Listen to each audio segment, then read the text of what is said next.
ভাতকেৰেলা বিলাহী মাছৰ জোলখন আজি দুপৰীয়াৰ বাবে সাজু কৰিলোঁ। এতিয়া নতুনকৈ ওলোৱা পাচলিবোৰ এসাঁজ খাবলৈ মন যায় নহয়নে? এয়া ৰৌ মাছ হয়। মাছ তিনিডোখৰ মই সুন্দৰকৈ নিমখ হালধি সানি এতিয়া কেৰাহীত তেল পাতি ভাজি ল'ম।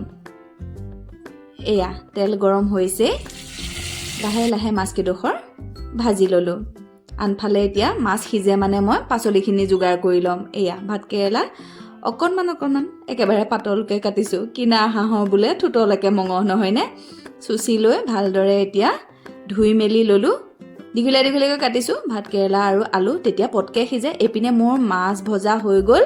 সেইখন কেৰাহীতে অকণমান মিঠাতেল আৰু যোগ কৰিলোঁ।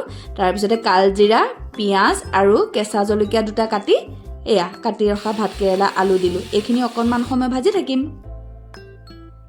নিমখ দিলোঁ, হালধি দিলোঁ, অকণমান সময় ভাজি ইয়াতে অকণমান এতিয়া পানী দি দিলোঁ। পানী দি কম জুইত ঢাকন মাৰি অলপ সময় সিজাই ল'ম।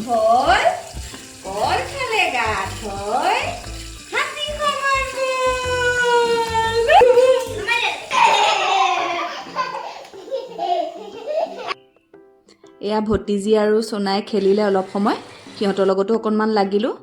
ঢাকন উদঙাই চালোঁ, সুন্দৰকৈ ভাতকেৰেলা আলু সিজিছে। বিলাহীখিনি দিয়াৰ পিছতো অলপ সময় ভাজি এয়া সিজিয়ে গৈছে।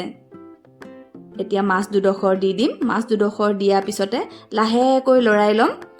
পানী দি দিছোঁ প্ৰায় 2 গিলাচমান জোখাৰে। এয়া লাহেকৈ লৰাইছোঁ যাতে মাছ ভাগি নাযায়।